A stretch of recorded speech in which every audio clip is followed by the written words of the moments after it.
Al finalitzar la Segona Guerra Mundial, Alemanya i la ciutat de Berlín van quedar dividides en 4 sectors d'ocupació: el soviètic, el nord-americà, el francès i l'anglès.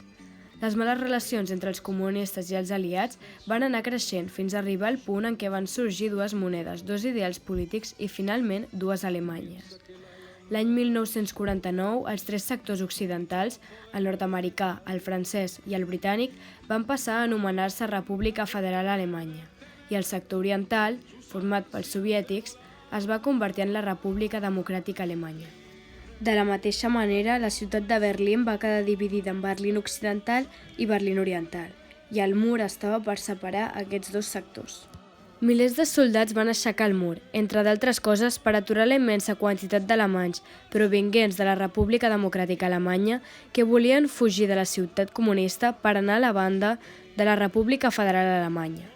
I un altre factor molt important que va fer que les persones volguessin saltar el mur va ser que aquest va separar forçadament a les famílies i aquestes volien seguir unides. Això va fer que després de la seva construcció, milers d'alemanys arrisquessin la seva vida per fugir de la República Democràtica d'Alemanya.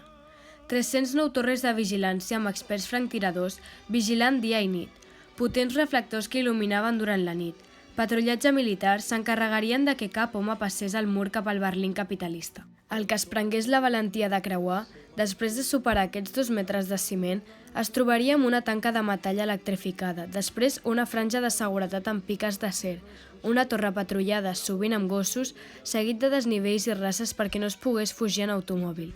Finalment, un mur exterior entre 3 i 4 metres d'alt. A més de que l'ordre davant els intents de fuga era tirar a matar.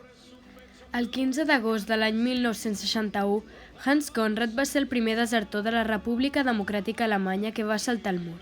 Ell era un soldat que estava de guàrdia quan tot just havia començat l'obra. Va decidir córrer uns pocs metres, saltar un petit fil ferrat i arribar així a la banda capitalista per pujar ràpidament a un cotxe de la policia de la República Federal Alemanya. Després d'aquest fet, els primers intents de traspassar el mur van ser les persones que saltaven des de les finestres dels edificis que es trobaven més a prop. Les evasions a través de túnels van ser constants fins a la caiguda del mur. El més famós d'ells va ser el túnel 57, no només pel nombre de valents que van aconseguir escapar, sinó per ser el més profund i llarg construït fins llavors. Un altre cas va ser el de Harry Detterling, maquinista de tren, que va aprofitar per escapolir-se amb la seva família a la zona occidental. Per això, va creuar el mur amb el tren i no va parar fins a arribar al seu destí. Un cop allà, la seva família es va quedar a la República Federal Alemanya, encara que molts dels passatgers van tornar al Berlín Est.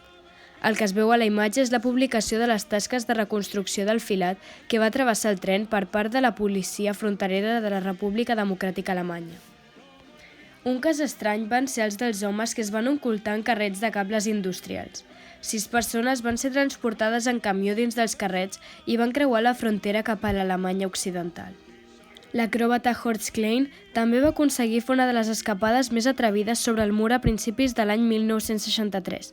Gràcies a la seva habilitat acrobàtica, Klein va ser capaç de convertir un cable d'alta tensió en desús que s'estenia sobre el mur per a traslladar-se amb les seves mans penjant del cable a 18 metres sobre el cap dels guàrdies i avançar fins a caure ja a Berlín Occidental. L'any 1963, una jove va confeccionar uniformes soviètics per als seus amics que van aconseguir escapar en automòbil amb ella amagada després de respondre a la frontera amb la salutació a l'estil soviètic. Per acabar, explicaré un cas de 2 famílies que van creuar amb un globus d'aire calent que elles mateixes van fabricar l'any 1979.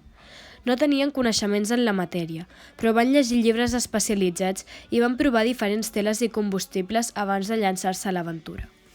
Com tots aquests casos, van haver-hi centenars, però la majoria no van aconseguir arribar al seu destí.